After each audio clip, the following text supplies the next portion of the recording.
난초나무라 타르기 발표하도록 하겠습니다. 이게 첫 내용들을 어떻게 바꿨냐, 제가 찾아간 것처럼 하겠습니다. 그래서 가장 첫 내용은 뭐에 대한 내용이냐, 이게 난초나무라의 타르기시고 이게 실제로 있는 타르 연못이에요. 근데 들어가면 가장 감동을 많이 받는 게 이 장면 하나의 이야기가 있습니다. 맘모스 가족이 있고 뭔지 모르겠는데 맘모스가 빠져있고 새끼가 긴 코를 내밀어서 부릅니다. 또 옆에는 멀뚱멀뚱 보고 있죠. 그리고 이 가족들 중에 많은 숫자가 빠져가지고 이 안에서 갇혔습니다. 그리고 그 갇힌 것들이 지금 행복가에 있는데 그 행복가는 아주 지금 번화가에서 파는데 예전에는 아주 수풀이 우거졌을 겁니다. 저는 그 신생대 포유를 하면서 그 생각했거든요. 빙하기니까 얼마 뭐 나무가 없었을 것이다. 근데 동생하고 전화하다가 확실하게 알았어요. 확실하게 한 이유가 대형 육식동물이 있다. 대형 육식동물이 있기 위해서는 대형 초식동물이 있어야 된다. 대형 초식동물이 살기 위해서는 제 동생 말처럼 사료값이 많이 들어요. 수풀이 엄청나게 우거져야 돼요. 그리고 그 나와 있는 것처럼 지금만큼 더 많이 숲이 우거졌을 확률들이 굉장히 높습니다. 왜냐하면 여기 갇힌 동물들은 신생대 6,500만의 모든 동물이 갇힌 게 아니라 지금 4만 년 전부터 애들이 갇혀 있었기 때문에, 다시 말하면 타르핏에서 타르가 솟아오르는 기간이 약 그 정도 시간이었다는 말이 되는 거예요. 그리고 그 전에는 신생대에 어떤 삶이 있었겠지만 그들은 그냥 땅속으로 스며들었겠죠. 근데 타르가 가지고 있는 특징들 때문에 타르가 솟아오는 시간들은 약 4만 년, 여기 있는 동물들은 약 4만 년 전의 동물들입니다. 그래서 여기에 보면 제가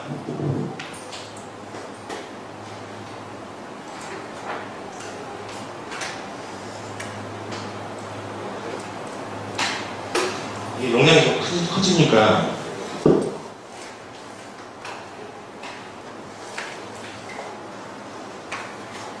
사진이 많이 들어가니까 얘도 용량이 커져서 무겁거려요.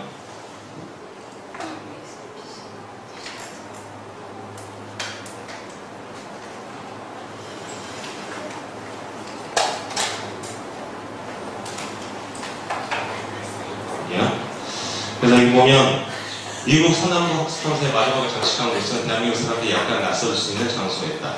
로스앤젤레스 국제공항 약 35분쯤 떨어져 있는 행복가에 위치한 타르핏으로 지구 최대의 신생대 포유류 발굴지이다 라고 시작하고 있어요. 그래서 조금 전에 말한 것처럼 보면 맘모스에 대한 이야기를 시작하고, 그 다음에 231종의 뼈가 200만 개 이상 발견되고, 그리고 그래서 이 타르핏이 발견된 거는 1900년대 생물 시천을 과정에 발견됐다는 이야기하고 이야기를 시작했어요. 자, 거기서 이제 전체 내용을 어떻게 할 것인지 여기다 쓰고 있습니다. 대형 포유류는 어디서 왔을까? 어디로 갔을까? 어떻게 살았고 그 당시에 뭘 먹고 살았을까? 날씨는 또 어땠을까를 말이다. 지금에 없는 것을 생각한다는 것은 어쩌면 우리가 어디에서 왔을까를 생각하는 것 아니겠는가, 이렇게 시작하고 있습니다. 그래서 첫 번째는 난초나무라 타르핏에 대한 이야기, 미국 지도고요. 여기 왼쪽은 로스앤젤레스, 그리고 행콕가에 있는 이 도시 전체에 대한 구글에 있는 사진을 집어넣은 이유는 여기가 도시 한복판이라고 보여주고요. 그리고 도시 한복판 중에서도 그 안에가 이렇게 행콕 공원 안에 들어있는 사진을 집어넣었습니다. 그래서 여기 하이라이트가 이렇게 시작했어요. 지구를 한쪽으로 기울며 고정되어 있지 않은 모든 것은 LA로 굴러 떨어질 것이다. 이걸 발견한 사람, 이 말한 사람이 프랭크 로이드 라이트라는 사람인데, 이 사람이 미국에서 단 한 명의 최고의 건축가를 뽑으면 이 건축가 프랭크 로이드 라이트를 뽑는 겁니다. 그래서 뭐 그런 것 중에 알아봤는데 그냥 미술관부터 시작해서 대부분 이 사람. 그래서 제가 알았는 게 솔크 연구소 건물을 찾으세요. 그 태평양을 바라보는 그 빈 공간이 유명해요. 네, 그래서 보통 관광 투어 중에는 이 로이드 라이트라는 사람의 이야기가 있는데, 이 사람이 생각할 때 이렇게 하는 거 생각하는 거죠. 그 사람이 생각할 때 지구에 있는 것들 중에 건축물이 이전에 나머지 것을 모든 공간을 채우는 장소라고 생각하거든요. 그것도 신생대의 모든 시간대를 못 담다. 이렇게 미대표를 쓴 거죠. 이렇게 해서 나머지 것들. 그래서 여기는 첫 언급이 어디서부터 됐는지에 대한 얘기, 박물관에 대한 이야기를 썼고요. 근데 실제로는 이렇게 땅을 팠는데 이렇게 생각하시면 돼요. 자동차가 만들어지면 석유가 값어치가 오릅니다. 그전에는 휘발유 뭐고 다 갖다 버렸어요. 그런데 그때 많이 쓰는 것들이 도시가 개발했기 때문에 도시를 만들면 아스팔트를 깔아야 되고 아스팔트를 깔려면 이 타르가 필요한 거죠. 그래서 이 타르 그쪽을 삽니다. 또 두 번째, 타르가 있는 곳 가까이에 석유가 있다. 이게 당연한 거예요. 그래서 행콕가에서 그걸 사가지고 샌프란시스코라는 도시를 짓기 위해서 이 타르를 사게 됩니다. 근데 석유를 풀려고 빼내봤더니 뭐가 많이 나오는 거야. 그래가지고 그거를 갖다 버리지 않고 그걸 그대로 삽니다. 그래서 지금의 처음에는 그 동네에 있는 그 고등학교 선생님들이 와가지고 그냥 가볍게 했던 것들이 이게 덩어리가 커지니까 그 옆에 있는 여기 보면 버클리 대학에서 주립대 버클리 대학에서 대대적인 작업을 하게 돼요. 작업을 시작하게 됐을 때 구멍이 96개를 파게 돼요. 그러니까 타르빛이 한 장소에 있는 게 아니라 그 지역에 타르가 삐져나오는데 그 중에서 96개의 구멍들에 이름 붙입니다. 근데 여기서 몽땅 다 나왔으면 좋았겠는데 그 중에서 몇 개만 나옵니다. 3번, 4번, 9번, 13번, 61번, 67번. 그 중에서 91번에서 100만 개 이상의 뼈가 발견되어 있고 그것을 그 노브를 취하기 위해서 그대로 놔둡니다. 그래서 그 미국에서는 과학자들과 나머지 사람들 와서 지금도 발굴하는 장면을 관광객들이 보고 자원봉사자들은 나르고 그런 시스템을 구축하고 있죠. 근데 최근 들어서 2006년도에 어떤 일이 있었냐. 그 옆에가 페이지 미술관이라고 있는데 그 미술관 지하 주차장을 만드는데 땅을 걷어내고 팔려고 했더니 안에서 커다란 뼈 하나가 나온 거예요. 마스터거든요. 넓적다리뼈. 거의 완성본이라고 해요. 그러니까 그걸 발견한 그 인부 한 명을 제가 등장을 시켰어요. 아무것도 모르는 사람이 깜짝 놀라서 봤더니 알고 보니까 2016년부터 해서 지금까지 1년에 2차례씩 계속 하고 있었던 거야.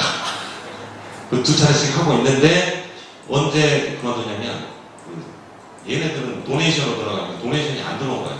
근데 마치 언제가 로스앤젤레스 해가지고 애틀란타 올림픽이 여기면서 로스앤젤레스로 많은 사람이 유입이 되죠. 그러면 여기서 관광지에 대형 상품을 하나 만들어야 되기 때문에 대거 돈을 투입합니다. 그래서 더 지금까지 1년에 2번씩 발굴 작업을 하는데 2006년도에 뜻하지 않게 주차장 확인했는데 그래서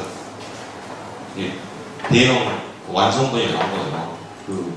여기서 해서 뭐 그런 얘기 제가 썼어요. 그 다음에 여기 밑에는 이렇게 돼요. 가장 중요한 게 약 350만 점, 400만 점 정도 된다고 해요. 근데 이 사람들한테 물었어요. 어떻게 했냐? 발견을 계속하고 있느냐? 그래서 아직도 더 나올 것들이 있느냐? 그 나온 것들이 똑같지 않느냐? 그럼 그걸 할 필요가 없는데 왜 그렇게 돈을 들여가서 하느냐? 했더니 그 사람들이 이렇게 말해요. 더 나올 것이다. 더 많이 찾아야 한다. 왜? 예전에는 큰 뼈들만 해가지고 했는데 지금은 마이크로 포실이 해가지고 뻑가고 그래서 예전에는 그걸 다 버렸어요. 이렇게 그 큰 뼈를 하게 되면 긁어내고 다 버렸는데 지금은 하나씩 떨어진 다음에 그걸 빼로 분자혁명적으로 해가지고 보냅니다. 그리고 거기에 있는 것들 하나씩 또 심지어 어느 정도냐 눈에 보이지 않는 데서 곤충의 발가락까지 걷어내요. 지금의 수준이에요. 그래서 이제 타르트 발견 당시 캘리포니아입니다.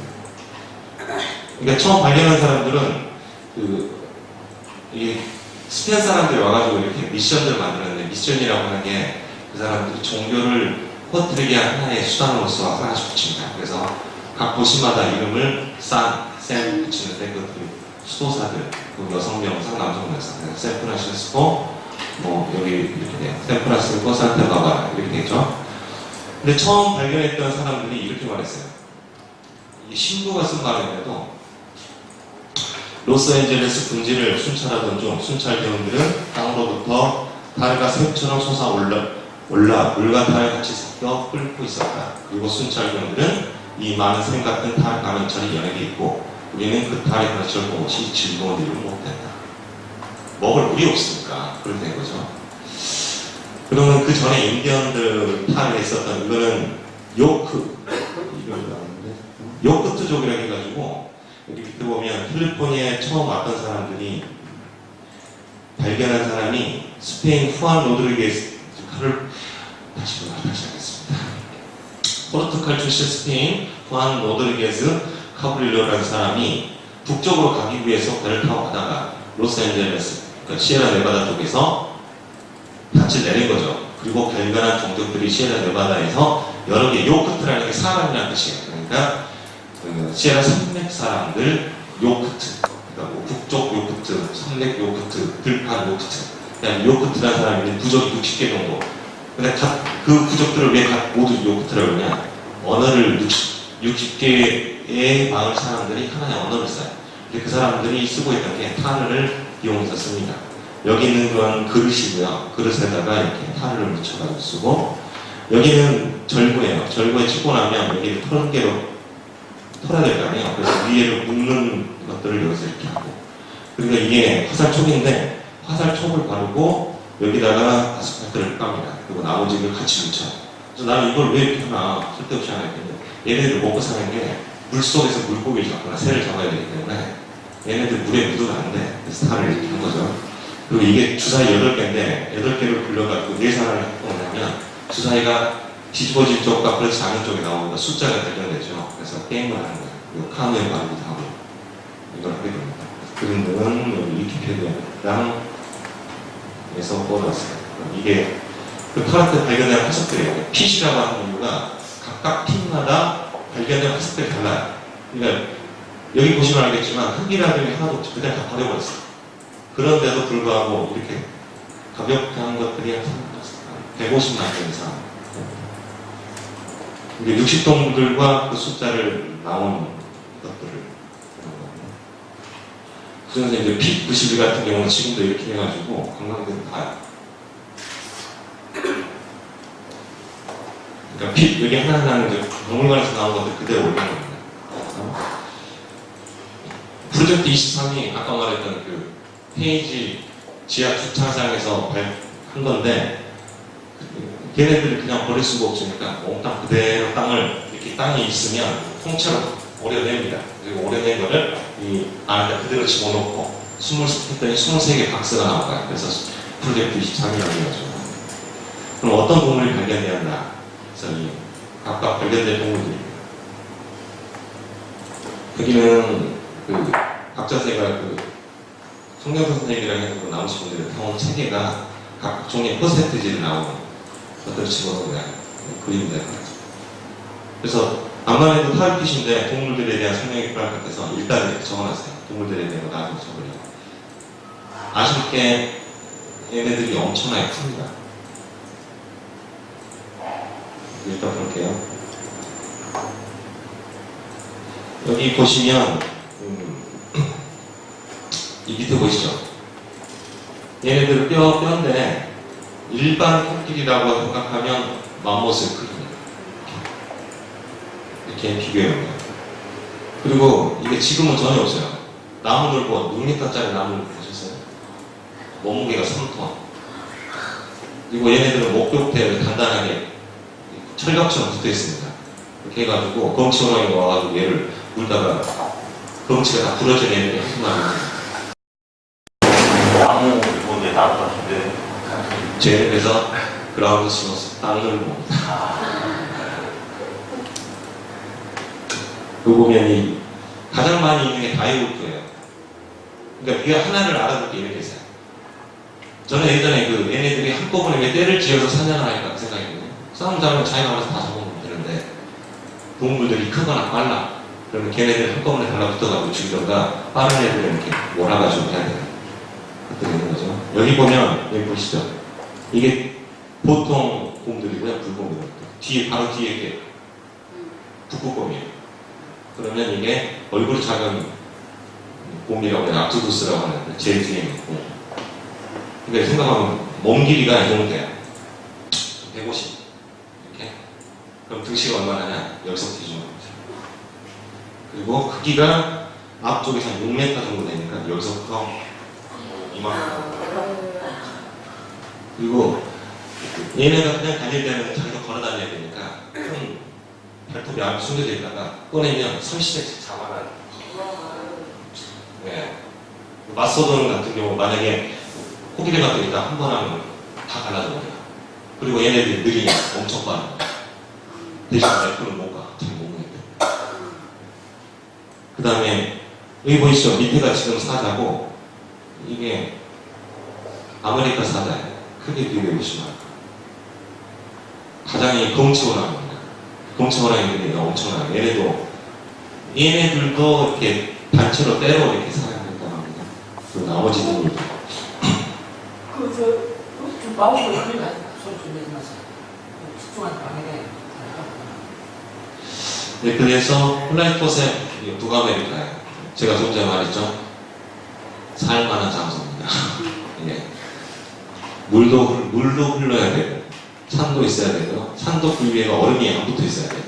깎아서 내려가지고 분지를 형성한 다음에 그러니까 시에라 네바다가 있으면 그 밑에 분지를 형성하고 분지를 형성한 뒤에 얘네들이 쌓이고 쌓이면서 계속 압박하고 눌러야 밑에 있는 근원암에서 짜진 기름덩어리를 바깥으로 튀어나올 수가 있죠. 그러니까 일단 조건부가 필요한 게 분지가 중요해요. 분지를 모두 퇴적하면 되고 그 퇴적하면 무게로 짜서 올라가는 그 위에는 오랜 시간이 흘렀기 때문에 나무들이 다 있어야 됩니다. 그때 당시 그러니까 보게 되면 보시겠지만 이쪽 유역 동쪽이고 이쪽이 지금 서쪽 로스앤젤레스 쪽인데 이게 베르기어 해가지고 시계를 타고 넘어왔을 때 가장 먼저 만나는 곳이 로스앤젤레스 쪽이고 시에라 네바다를 통해서 있기 때문에 얘네들 이쪽으로 갈 수가 못해요. 두 번째, 이쪽은 이미 이쪽으로 넘어오면 시에라 네바다에서 걸린 수증기들이 그대로 비가다에 쏟아집니다. 쏟아지면 족족 영양분을 만들고 나무가 높게 하겠죠. 요세미티나 기타 등의 나무도 엄청납니다. 그러니까 동물들이 어떻게 되면 여기서 바글바글 싸는 거죠. 그러니까 한번 생각해보세요. 제가 여기 글에도 써놨는데 기껏해야 7m, 9m, 10m 정도 이 정도의 구덩이가 100만 마리가 있었어요. 그럼 이게 시간대가 되더라도 얘네가 아무리 넓더라도 여기에 100만 마리가 빠졌는데 거기서 살던 애들은 몇만 마리가 있었을까? 그러면 지나가다가 물만 보기만 한 것처럼 그때 초식동물이야. 그러니까 여기서 발견된 애들은 심지어 또 육식동물이야. 그러면 그러니까 보통 90% 초식동물과 10% 육식동물인데 얘네들은 90%가 육식동물이고 10% 초식동물이 있었어요. 그럼 얘네들 100만 개의 조각을 끄집어냈어. 그럼 얘네들이 얼마나 많이 살았을까 생각하시면 돼요. 얘네가 다 몰려 살았다는 소리가 돼요. 그러면 다른 데는 많이 살았네. 다른 데서는 많이 발견되지 않아요. 와이오밍 주에가 산 위에가 이렇게 갈라지면서 큰 이렇게 30m짜리 구덩이 파져요. 거기도 뭐 이렇게 트랩 동물이라고 하는데 거기 마치 3,000 정도 나가요. 얘네가 가장 많아요. 그 다음에 이제 질문하게 되죠. 얘네들 다 어디로 갔을까? 어떻게 멸종했을까? 그러니까 이게 이제 인간의 확산이다라고 하는 첫 번째. 여기에 동물들이 있었는데 이 다음 사진들을 제가 스크립 했는데 그 사진을 집어넣은 것들을 좀 뺐어요. 원래 빨간색으로 해가지고 거의 18,000년 전이죠. 한 7,000년 사이까지 해서 여기 있는 동물들이 싹 다 사라집니다. 그러니까 결국은 사람이 죽였다 라고 하는 것들이 있고 두 번째는 기후변화가 있는데 그러니까 이렇게 생각해요. 우리 포유류는 태반 포유류이기 때문에 엄마의 뱃속에서 길러져서 나와요. 그러면 얘네들한테 문제가 발생하죠. 온도가 바뀐 것과 먹을 게 사라지니까 얘네들이 뱃속에 있는 태아들이 기어가 나오든가 아니면 아예 태아를 못하는. 이게 두 번째예요. 그리고 세 번째가 전염. 전염이 어떤 거냐면 시베리아나 기타 등등에서 뭐 이렇게 올 때 가축들이나 개 얘를 데리고 와. 근데 데리고 왔는데 얘네들한테 뭐가 있냐? 벼룩이라든가 전염병을 가질 만한 애들이 있어. 왔다가 따뜻하니까 얘네들이 풀 속에서 다 빠져나가고 퍼져내요. 순식간에 죽었다. 이 세 가지 설이 각각이 모두 다 그렇다가 아니라 세 가지 다 섞인 겁니다. 그래서 아쉽사는 그렇다고. 그래서 식물들이 많았겠죠. 그래서 발견한 이유는 우리 구덩이 속에서 발견한 애들 중에도 있고 깊은 연못 속에 빼낸 애들도 있고 이렇게 해서 이 홍적색 그리고 플라스포스에 있는 생물들을 다 해봤어요. 꽃도 대부분 꽃이고요. 꽃. 그리고 여기는 화이트 세이지라고 해가지고 떡갈람. 그리고 여기 보면 헤아세 세이지 각각 종류들이 있어요. 얘네들 바글바글했다고 생각하시면 됩니다.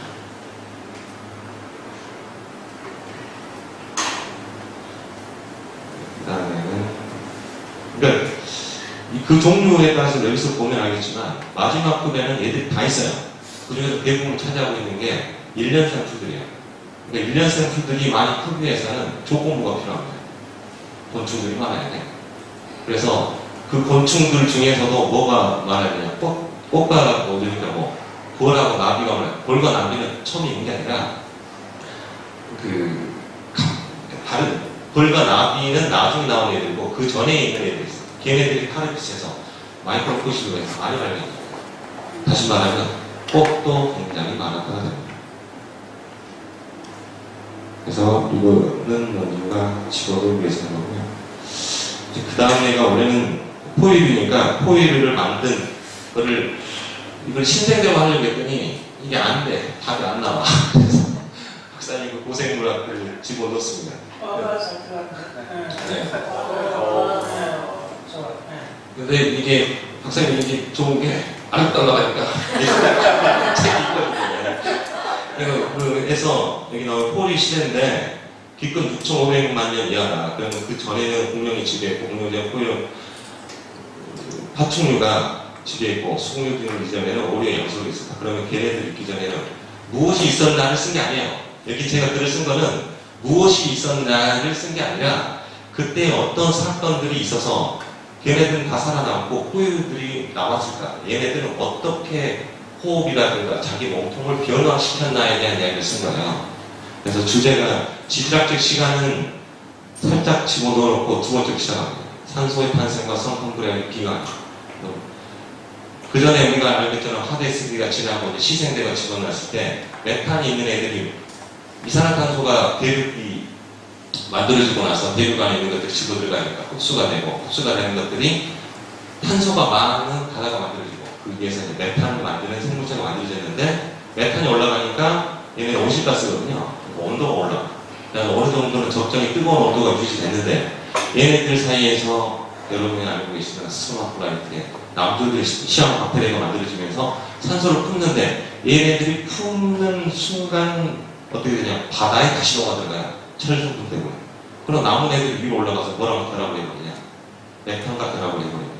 그럼 온실가스들이 계속 줄어들어가는 거예요. 나온 족족 메탄하고 결합하고 나온 족족 메탄하고 결합해가지고 뭐가 생기냐? 빙하기가 생깁니다. 그것의 빙하기. 지구 동결현상이라고 그러는데 완벽하게 눈덩이가 되어버려요. 그러면 눈덩이가 되고 나서 끝났어. 끝나고 나서 갑자기 산소가 증가해요. 그럼 그 이유가 뭐냐 봤더니 얘네들이 눈덩이에 대고 있는 그 상황에서 시아노박테리아는 어디서 계속 살아남으냐면 지구에서 열이 끓고 있으니까 화산 근처에 온천 근처에서 계속 온수를 즐기고 있었던 거야.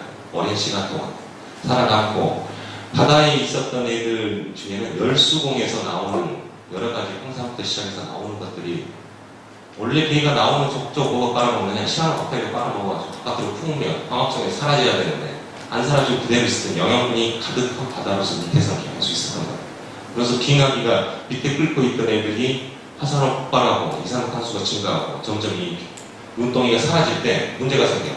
눈덩이에서 눈이 녹으면 뭐를 또 갈라버리냐면 대륙에 있는 것들 다 갈라가지고 밑으로 다 보냅니다.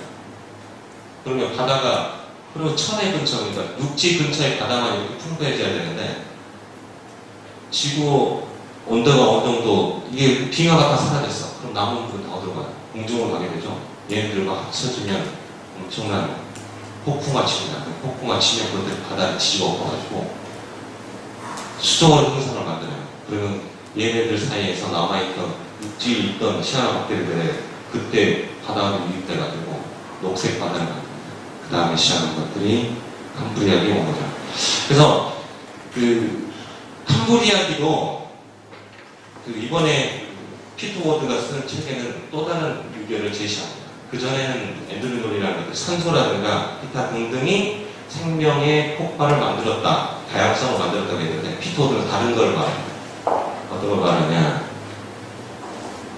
한분이어기가 산소가 많은 게 아니라 지금보다 13%에서 15%, 지금 21%가 더 적었어요. 그럼 저산소 바다에서 얘네들이 살아남기 위해서 뭐를 했냐? 당시 물속이나 세상은 저산소를 이루어진 걸 알 수 있다. 이 저산소 상태에서 생명의 다양성이 생긴 이유는 피토드는 산소가 많고 산소가 적은 바다의 생물체 자신의 산소를 받아들이기 위한 변형을 했다고 쓰고 있어요. 어떤 거 말하냐면 자기가 이렇게 갑각류는 이거 바다에 있는 산소를 받아들이기 위해서는 저번에 박사님 강의에 있었던 것처럼 알이 물속에 있을 때 껍질을 만들지 않는 이유는 물속이 산소가 더 없기 때문에 막으로 뒤덮어서 받아들인단 말이에요. 그러면 얘네들도 마찬가지로 표피에서 받아들여. 표피에 받아들이는 우리 아감이라고 하는데 아감리를 확장시켜서 넓힐 필요가 있어요. 그러면 지절동물같이 얘네들은 하나씩 자기 걸 만들어. 그러면 어떻게 돼요? 아감이 표피 면적이 점점 늘어나는 결과처럼 나와요. 두 번째, 두 종류라고 있어요. 두 종류가 머리 쪽에서 발이 나온 애들. 그러니까 우리 오징어라든가 오징어, 낙지 이런 애들이죠. 얘네들이 어떤 식으로 되냐? 물을 힘껏 빨아들인 다음에 내뿜어서 이동을 하게 되는데 물의 양을 증가시켜요. 그럼 물 안에는 산소가 들어있으니까 산소 양을 증가시킬 수 있고 산소 양을 증가시키면 활동량인 에너지를 쓸 수 있으니까 그런 식으로 진화합니다. 또 그 중에서 멍게 비슷한 게 얘들은 어떻게 하느냐? 멍게가 아시겠지만 유충으로 있다가 달라붙은 순간 뇌를 잡아먹고 그냥 구멍 2개만 합니다. 어떻게? 물을 하나 빨아들이고 음식물을 빨아들이고 가지고 있다가 하나는 바깥으로 내뿜어요. 그럼 이것들을 빨아들이고 내뿜고 하는 것들 중에서 첫세동물이 나왔다고 주장을 합니다. 그러니까 저산소의 상황에서 산소를 받아들이기 위한 조건부로 생명의 다양성이 했다고 계속 주장을 하고 있어요. 그래서 이걸 갖다 쓴 이유는 정확해요. 다음에 포유류도 그랬습니다. 그래서 이제 그 다음 내용은 이제 확장과 폐렴기 멸종, 이산화탄소 급증하고 나서 공룡시기, 이제 여기는 쓰다고 말하는데 저산소 시대가 또 한 번 또 찾아오고 그러니까 캄브리아니가 지나고 나서 산소가 증가합니다. 왜냐하면 바다에 있던 애들이 육지로 올라가서 수생식물, 나무가 많이 만들어지고 그 다음에 석탄기에서 엄청나게 높은 나무들 만들어지고 산소를 품고 양이 많아지니까 산소가 많을 때 만들어진 애들. 근데 산소가 많은 게 조건부가 좋아요. 왜냐? 물속에 있는 애들이 바깥으로 나왔을 때 조금만 산소 양이 많기 때문에 자기들이 변화를 금방 만들 수 있어서 생명들이 증폭했다고 또 나오거든요. 그러고 나서 이제 저산소 시대에 이제 중생대로 넘어갔을 때 지구가 이렇게 대륙들이 모여가지고 용숭류라든가 푸르면서라든가 기타 여러 가지 이유 때문에 온도가 확장됐다고 해요. 그리고 확장되고 나니까 가지고 있던 산소가 다 저산소 시대로 다시 바뀝니다. 그때 중생대 시대는 우리가 알고 있는 것처럼 강공류, 수공류, 기타 등등의 포유량 파충류들이 판을 치고 있다가 갑자기 더워지니까 얘네가 다 사라져요. 그러고 나서 다음 파충류의 시대, 공룡 시대가 등극을 합니다. 그리고 이제 등극하게 됐을 때 얘네들 그 파충류, 공룡이 살아남기 위한 수단으로 하나의 기관을 만듭니다. 그게 기공이에요. 가지고 있는 것들이 기를 보통 폐를 우리가 자포동물처럼 호흡을 했을 때 폐에 가지겠다가 뽑는 형식인데 기공 같은 경우는 들어갔다가 한 번 더 순환하는 시스템을 하나 만듭니다. 그 순환하는 시스템들이 산소를 더 많이 쓸 수 있고 산소를 많이 쓰다 보니까 활동할 수 있는 에너지를 만들고 그 에너지가 무한대 크기의 공룡들을 만듭니다. 그럼 그때 우리 선조는 무엇을 했나 해서 그것들은 앞쪽에 쓰지 않고요. 뒤쪽에 썼어요.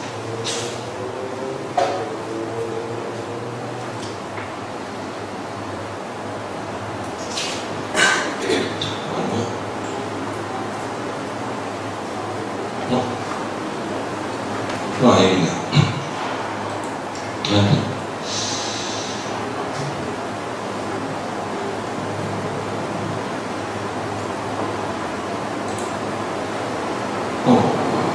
이거 빠졌네요. 원래는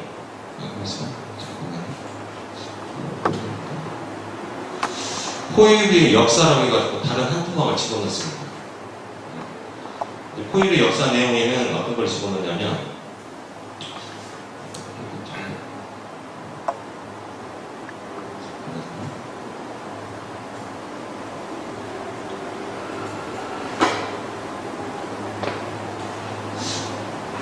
이게 빠져가지고 잘못된 게 올라온 것 같아요. 포유류 역사를 해가지고 썼는데 내용은 주 내용은 이렇게 포유류가 살아남을 수밖에 없었던 저산소 시대에서 살아남을 수밖에 없었던 것과 다음 신생대에서 접어들면서 빙하기에 살아남을 수밖에 없었던 조건부들을 하나씩 엮는데 그 중에서 뭐를 비교를 했냐? 지금은 남반구로 간 유대류와 태반포유류의 차이점을 하나 집어넣었어요. 어떤 걸 집어넣냐? 태반포유류가 갖는 장점. 유대류들은 첫 번째 자기 뱃속에서 만들어지니까 안전할 것처럼 보이는데 왜 걔네들이 살아남지 못하고 퇴보했느냐의 이유가 엄마 뱃속에서 자라난다는 장점은 정확하게 손가락의 분화와 엄마에서 진화 관계를 몸속에서 거칩니다. 다시 말하면 손가락들이 뭐 이렇게 물고기에서에 대한 손, 아니면 팬더에 대한 손, 인간에 대한 손, 각각의 분들들의 손가락이 나눌 수 있었던 게 엄마의 뱃속에서에 대한 이점 때문이다. 그리고 두 번째, 호흡 용량들을 확장시키는 횡격막의 크기가 그전에는 다 덮고 있었는데 횡격막의 뼈를 없애다 보니까 호흡량을 늘릴 수가 있었다. 그 다음 번째, 몸이 온열동물이었기 때문에 자기 온도를 계속해서 유지시킬 수 있었는데 유지시킨다는 게 결국은 어떤 장소에 가서 살든지 자기 몸에 대한 기준점을 찾기만 하면 생명체를 살아납니다. 또 세 번째, 뭐 거기에 대한 내용들 중에서 이의 발달을 했어요. 치아가 발달을 하게 되니까 먹거리들을 많이 먹을 수가 있고 각각의 먹거리들을 잘게 부숴서 내가 영양분을 많이 흡수할 수 있고 그것들이 여러 가지 원인들이 돼서 포유류를 살아남게 했다. 그럼 대형 포유류가 나온 부분은 무엇인가? 빙하기 때 날씨가 추웠기 때문에 예를 들어 영하 50도에서 풍속 180km 정도 몰아닥치는 거기서 얘네들 살아남기 위해서는 지금도 술록도 그러는데 자기 등치를 키우면 자기 몸만큼 표면적들이 늘어날 것 같지만 안에 있는 체력과 온도를 보충할 수 있죠. 대형화가 일어납니다. 그래서 북쪽에 있는 추운 북쪽에 있는 애들은 아직도 등치가 크다. 이게 왜 빠졌는지 모르겠네요. 그래서 전체적인 내용들은 가장 큰 게 포유 신생대 타르티시 만들어진 데 들어간 동물들이 살아남은 것들은 신생대인데 신생대를 만들 수밖에 없었던 그 지각과에 대한 이야기는 나중 기후를 집어넣고 이렇게 사전을 집어넣었습니다. 이렇게 해가지고 이거는 캘리포니아에 대한 변형하고 집어넣었습니다. 그래서 지금 총 쓴 양은 발효해가지고 A4지 발효해가지고 보니까 쓴 양은 한 30페이지 정도 되고요. 그리고 나머지 것들 채우면 5, 60장 정도는 채울 수 있을 것 같아요. 시간대는 좀 걸려요. 이게 좀 걸릴 것 같아요. 걸리는 이유가 기후라든가 나머지 것들을 했는데 문제가 있더라고요. 이게 파워포인트를 모았는데 자료를 모았는데 문제가 있어요. 자료를 해석할 능력이 안 돼요. 능력이 안 되다 보니까 말을 자꾸 이게 만들게 돼요. 만들게 되다가 다른 책을 보게 되면 틀린 걸 발견하면 다시 통들지 옥성하니까 아싸리 그것들을 정보를 모으는 과정들 내에서 지금 포유류에 대한 변형, 내 몸에 대한 진화적인 변형, 이득에 대한 것들은 각 나왔어요. 이게 키워드니까 그건 빼고 이제 필요한 것들은 이제 신생대의 지각에 대한 빙하기 때에 대한 이야기들 그런 이야기들을 채워나가는 것만 하면 어느 정도의 신생대에 대한 것들을 끄집어내고 그때 살았던 포유의 이점을 통해서 하르핏에 대한 중요성들을 말할 수 있을 것 같습니다. 네, 감사합니다.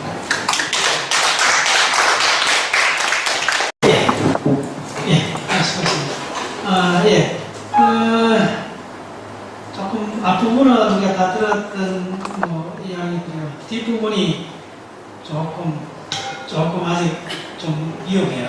그래서 이번 하면 지난번 우리 사무실에 모였을 때 내가 강조했던 포인트를 보면 좀 이렇게 너무 멀리 나가지 말아야 돼요. 위험해요. 뭐냐면 주제가 그냥 타르핏고 하나만 물론 이제 분량이 적을 수가 있는데 그거에 조금 더 치중하시고 조금 더 나가고 싶을 때는 그러니까 북미 대륙의 신생대 포유류 요걸 하라고 선물했어요. 그러면 그 책이 있어요. 아주 좋은 책이 있어요. 다 책이 전부 내가 갖고 있는데 에드리지나. 네, 저 한 누가 첫 에드리지나. 네, 그 밖에서 베스트 올려놨지. 네, 그 책이 베스트예요. 네, 그 책도 거의 뭐 언급을 안 하는데, 그쪽에 그 다음에 또 참조해야 될 책이 오히려 조상 이야기에, 지금 산소, 지금 산소 책을 나오는, 그 책은, 그 책을 지금 인용하면 너무 지금 멀리가 있어요. 그거는 뭐냐면, 폐렴기 때, 공룡 이때 이야기부터 굉장히 캄브리아 때부터 산소 전체 추적하는 걸, 밖에서 했기 때문에, 지금 타르핏 이야기하고는 좀 거리가 멀어요. 너무 있기 때문에. 근접한 거는 에덴의 진화. 그 다음에, 항상 기본 레퍼런스로 봐도 좋은 책은 조상 이야기예요. 오늘도 조상 이야기 이쪽에서 참 넘겨보다 봤는데, 조상 이야기에 그 신생대 포유를 간 포유류 지금 내가 그 시간에 분류했잖아요. 그걸 보면 그 조상 이야기에 더 큰 집합으로 잘 분류해놓은 게 있어요. 소수로 그게 한 5페이지 되니까 고대목을 숙독하고 에덴의 진화 그 책을 조금 더 보고 그래서 다시 얘기하면 신생대 포유동물한테만 타겟을 하는 게 왜냐하면 미국의 신생대 포유동물 멸종한 거가 타르피스 주제잖아요. 네, 그래서 지금 산소 이야기는 약간 정도 한 페이지 정도 언급하는 건 상관없는데 그걸 이야기를 쭉 전개를 해버리면 주객이 전도돼요. 그런 부분인데요. 좀 예상으로 한 가지. 그 산소 온열 동물 문제하고 보면 어떤 문제냐 하면 해보세요.